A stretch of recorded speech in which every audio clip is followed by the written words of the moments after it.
Bueno, buenas tardes, gente. Retomamos el contacto brevemente en el día de hoy, seguramente.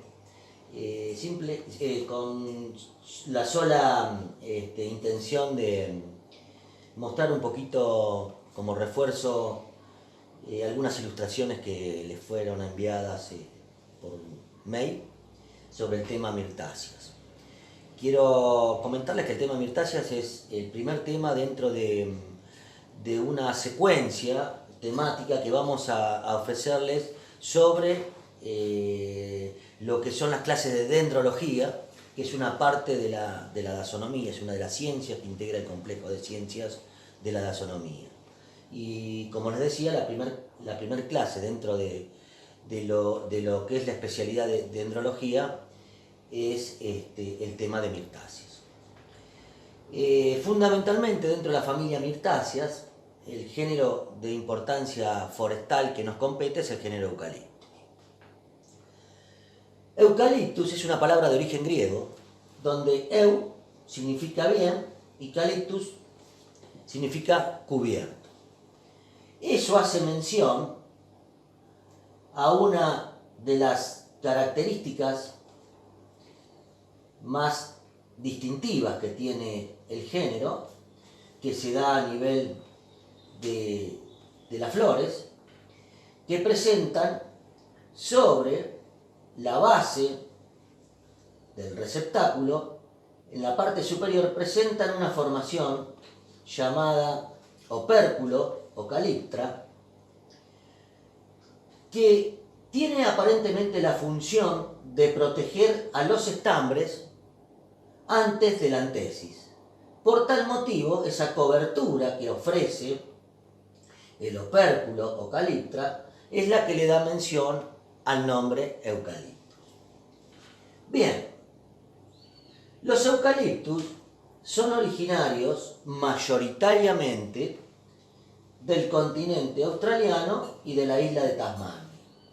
Existen un par de excepciones, que son el Eucalyptus urophila y de Glucta, que es otra especie, que son originarias cerca de en las cercanías de Timor y del archipiélago de Nueva Guinea respectivamente, pero con esas excepciones de esas dos especies, el resto de las casi 700 entre especies y subespecies de Eucaliptus son originarias del continente australiano y de la isla de Tasmania. Bien, acá les quiero mostrar una suerte de correspondencia entre lo que es Australia y Tasmania y la República Argentina desde el punto de vista de la latitud, es decir, una correspondencia latitudinal entre ambos países y también Tasmania, con la Argentina, Australia, Tasmania y la Argentina. Y como pueden observar, existe un paralelo de 33 grados que es común en ambos territorios y es un poco el límite donde en nuestro país, el límite superior donde en nuestro país se cultivan especies de eucaliptus, a partir del paralelo de 32 grados hacia el sur de nuestro país, se cultivan un gran número de especies de eucaliptus procedentes de sus zonas de origen. Bien. El género Eucaliptus fue introducido en la Argentina durante la presidencia de Domingo Faustino Sarmiento, quien ordenó traer semillas del área de origen, es decir, de Australia, y sembrarlas en los campos en cercanías de Buenos Aires y de La Plata. Concretamente le donó una gran cantidad de semillas para que se hicieran plantines al propietario de una estancia muy importante en La Plata llamada Pereira, el propietario de Pereira Iraola, y él fue quien produjo muchos eucaliptus, muchos plantines, y no solamente plantó en su establecimiento, sino que también lo donó y repartió en gran parte de la provincia de Buenos Aires. La primera especie, o la primera introducción desde el punto de vista de la especie pionera que llega a la Argentina, fue el Eucalyptus globulus, su especie globulus, que después lo vamos a ver más adelante. Los eucaliptus se pueden diferenciar porque presentan distintas características a nivel de especie en sus órganos más importantes. Es decir, tanto a nivel de corteza, de hojas, de flores, de frutos y semillas, podemos encontrar diferencias significativas entre las especies que nos permiten determinar cuál de ellas o de cuál de ellas se trata. A nivel de corteza, tenemos que hacer mención a que existen dos grupos de eucaliptus. Un grupo que se denomina eucaliptus de corteza persistente, y otro grupo con numerosas especies, que son las de mayor importancia forestal en la Argentina, que son el grupo de los eucaliptus con corteza caediza. Con corteza persistente tenemos de dos tipos.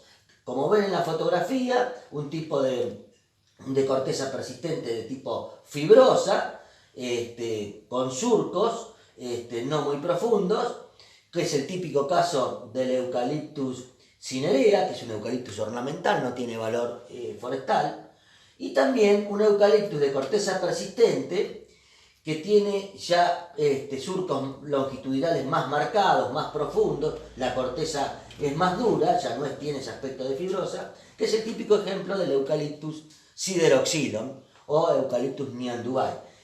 Estos dos eucaliptus son de corteza persistente o pertenecen al grupo de corteza persistente, pero la gran mayoría de importancia forestal pertenecen al grupo de los eucaliptus con corteza caediza, es decir, que anualmente su corteza se desprende.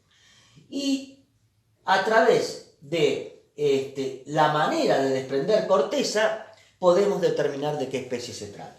Por ejemplo, cuando tenemos eucaliptus que, como en este caso, desprenden la corteza en forma de placas bastante o de aspecto rectangular o poligonal, que lo va desprendiendo en forma discontinua y deja el fuste con un aspecto manchado, que se denomina overo. Ese tipo de desprendimiento es muy particular, muy característico del Eucalyptus camaldulensis. Bien, entonces, el Eucalyptus camaldulensis tiene la particularidad, como les decía, de desprender la corteza en forma de placas de forma más o menos rectangular. Existe otro eucaliptus que tiene la particularidad de desprender la corteza ya no en forma de placas, sino en forma de tiras acartuchadas, cilíndricas. Ese es el típico caso del Eucalyptus viminalis, que es un eucaliptus muy cultivado en la provincia de Buenos Aires, en determinadas zonas de la provincia de Buenos Aires, en zonas de influencia de nuestra facultad, por ejemplo. Es un eucaliptus de alto porte y que tiene la particularidad de tener la madera muy blanca, por lo tanto su aprovechamiento es muy apropiado para la industria celulósica, para la industria de la pasta celulósica. Otra manera de descortezar que tiene otra especie de eucaliptus es la que presenta un descortezamiento en forma de lonjas que desprenden de manera perpendicular respecto del eje principal del árbol. Y ese es el típico caso del Eucalyptus globulus, que tiene esa manera de descortezar anualmente, desprender la corteza anualmente de esa manera. El Eucalyptus globulus es un eucaliptus que se cultiva en nuestro país en una zona muy acotada, en el triángulo costero atlántico, entre las localidades de Mar del Plata, Miramar, Necochea y hasta el interior del continente, hasta Balcarce. Entonces, en ese triángulo que forman esas localidades, esas tres localidades de la costa, y Balcarce como el vértice más continental, en ese triángulo se reúnen las condiciones ecológicas apropiadas para el cultivo de Eucalyptus globulus, que al igual que Viminalis, es un eucaliptus de una aptitud maderable y muy apropiada para la industria de la pasta celulósica, porque tiene madera muy blanca. Bien. Otra de las características o de los órganos que nos permiten diferenciar especies son las hojas. Y los eucaliptos tienen la particularidad de que presentan dimorfismo foliar, es decir, que presentan distintos estadios con distintos tipos de hoja. Tenemos a nivel de cotiledones, cuando son pequeños, que tenemos un par de cotiledones que tienen una característica particular, donde la lámina del cotiledón presenta una hendidura y esa lámina queda dividida en dos lóbulos. Entonces, la forma de los lóbulos, el ancho de esa hendidura o escotadura que divide la lámina, son caracteres distintivos para que nos permiten diferenciar especies. No son muy comunes de usar aquí en la Argentina, lo utilizan mucho los botánicos australianos. Nosotros preferimos diferenciar las especies más que nada por los otros dos estadios, el de hoja juvenil y el de hoja adulta. Las hojas juveniles, que pueden ser elípticas, pueden ser sésiles, pueden ser opuestas, pueden estar sentadas sobre tallo cuadrangular, como en este caso, o sobre tallo cilíndrico. Son todas características que nos permiten a nosotros diferenciar especies. Y en cuanto a las hojas adultas, las hojas adultas son las hojas de árboles adultos y normalmente tienen forma de, como se ven en pantalla, de hoz, y esta forma particular se la denomina hoja falcada. Y también, si no, puede tener aspecto con una curvatura menos pronunciada, más recta. Entonces ya en vez de ser falcada, puede tener un aspecto, la hoja adulta, de un aspecto lanceolado, de hoja lanceolada. Pero son todas formas de hoja y particularidades que tienen las hojas, tanto juveniles como adultas, para que nos permiten a nosotros diferenciar especies. Bueno, aquí estoy en esta ilustración, podemos refrescar un poquito el concepto del término eucaliptus. ¿Se acuerdan que habíamos dicho que en la definición, que era una palabra de origen griego que significaba bien cubierto, porque hacía mención a que el receptáculo estaba en la parte superior, presentaba una formación que tapaba o protegía a los estambres previo a la antesis. Y bueno, esa cobertura o esa protección se llamaba caliptra u opérculo. Pero esa caliptra u opérculo cede o se cae, se desprende cuando se produce la antesis. La presión de los estambres, que son muy numerosos en los eucaliptus, genera el desprendimiento de ese capuchón, caliptra u opérculo que se encuentra en la parte, esa formación que se encuentra en la parte superior del receptáculo y protege a los estambres. El número de estambres, la coloración, son caracteres sistemáticos, pero nosotros no lo usamos aquí en la Argentina. Bueno, aquí tienen el fruto ya, una imagen de fruto. Cuando se produjo la fecundación, el fruto fecunda, Y bueno, los óvulos son fecundados, se produce la formación de semillas, el fruto queda terminado y ahí tiene un aspecto de un fruto típicamente leñoso, que presenta en aspectos tanto a nivel de opérculo como en el receptáculo. Si uno tuviese oportunidad de observar, ahí se ve un esbozo de costilla, tanto en el receptáculo presenta costillas como también, tanto en el opérculo como en el receptáculo presenta costillas bien marcadas. Ese es el típico caso del Eucalyptus globulus, del fruto del Eucalyptus globulus. Bueno, aquí tienen otro fruto ya de otra especie. Y lo que se puede observar también, que los carpelos, al igual que en el Eucalyptus globulus, en este caso queda a nivel de una formación en anillo que se llama anillo calicinal. Las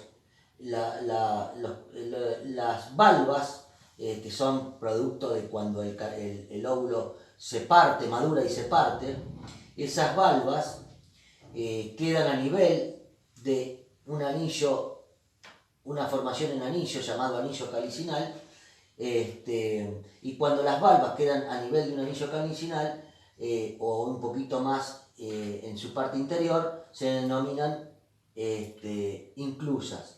Pero cuando las valvas quedan por encima del anillo calicinal, se denominan valvas exertas. Bueno, otro de los órganos que nos permite diferenciar especies son las semillas.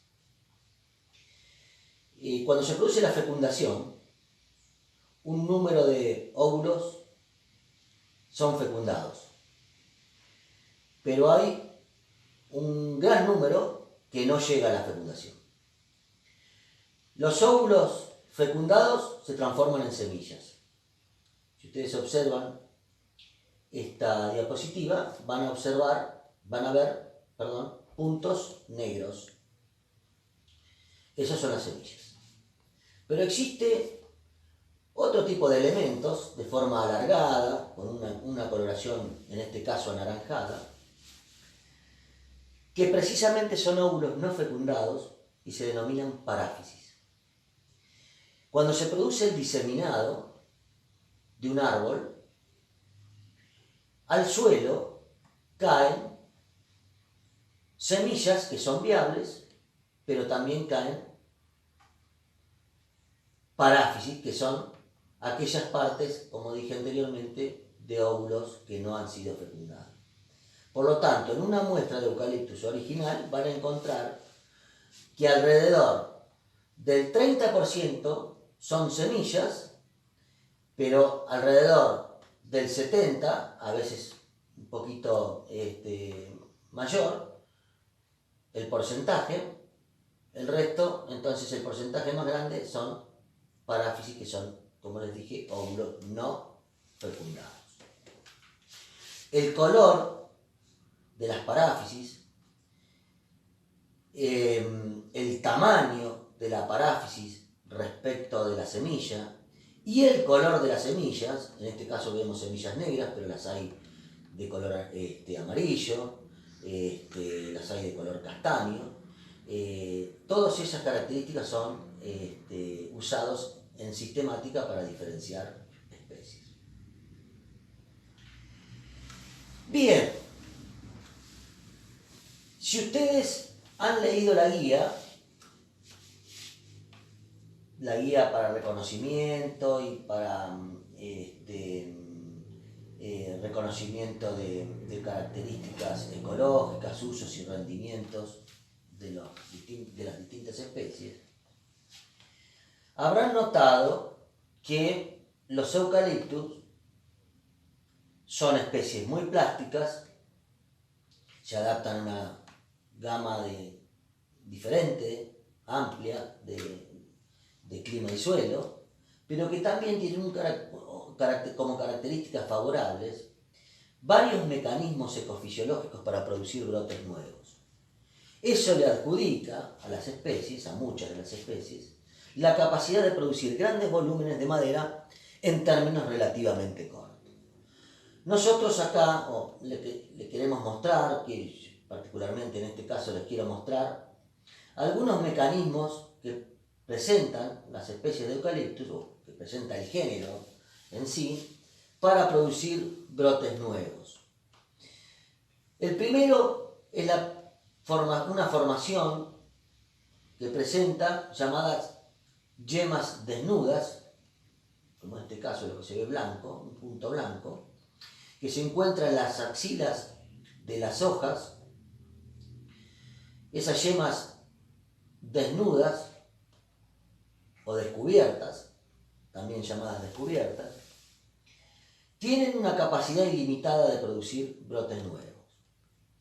Cuando se estimulan esas yemas, comienza a producir un gran número de brotes nuevos.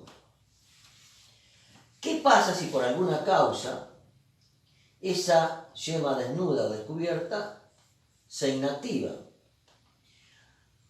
A ambos lados de la yema desnuda o descubierta, a ambos lados existen unas formaciones meristemáticas que se denominan yemas accesorias. Es decir, si por alguna causa esta yema principal o yema desnuda o descubierta se inactiva, esas yemas accesorias se estimulan, se ponen en funcionamiento y a partir de ahí también se generan brotes nuevos. Y hay un tercer mecanismo de producción de brotes nuevos en las axilas de las hojas, que se encuentra una formación de tejido meristemático por debajo de la yema desnuda o descubierta. Existe una formación de tejido meristemático que, si por alguna causa tanto la yema descubierta o desnuda como las yemas accesorias se inactivan, a partir de esa región basal de la yema descubierta o desnuda que tenía tejido meristemático, se estimula y desarrolla una formación denominada flecha que va acompañando el crecimiento radial de la rama, va acompañando el crecimiento radial, siempre se mantiene por debajo de la corteza y en algún momento emite un brote nuevo. Entonces, repasando, el primer mecanismo que tienen para producir brotes nuevos el género Eucalyptus son las llamadas yemas desnudas o descubiertas. Si por alguna causa esas yemas no funcionan, tenemos a ambos lados de la yema desnuda o descubierta tenemos yemas accesorias que se estimulan y producen brotes nuevos. Y si por alguna razón o causa no funciona ni la yema descubierta ni las yemas accesorias, sobre la base de las yemas descubiertas existe una región de tejido meristemático que se activa y forma un elemento denominado flecha que acompaña el crecimiento radial de la rama y que siempre va por el extremo de esa flecha por debajo de la corteza y a partir de allí emite un brote nuevo.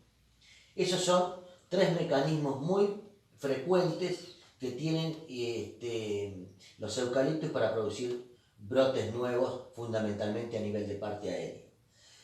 Y a nivel de la parte subsuperficial, acá tenemos una raíz con una formación lateral que si observan detenidamente la filmina, van a ver una especie de protuberancias. Estas protuberancias ya desde el estado de cotiledón se encuentran diferenciadas, son yemas, y a medida que la plántula va creciendo, se van reuniendo y forman estas protuberancias, pero están a nivel de la raíz, en la parte, lo que vendría a ser la parte subsuperficial del suelo, es decir, están un poco enterradas. Si por alguna causa la parte aérea, la plantita, se pierde por ramoneo, por incendio, por corte, a partir de esos sectores subterráneos con estas protuberancias llamadas lignotubérculos, a partir de allí se emiten un nuevo brote y se reconstituye la planta. Este mecanismo no es propio de todas las especies, son solamente algunas especies que la tienen, por ejemplo el eucalipto viminal.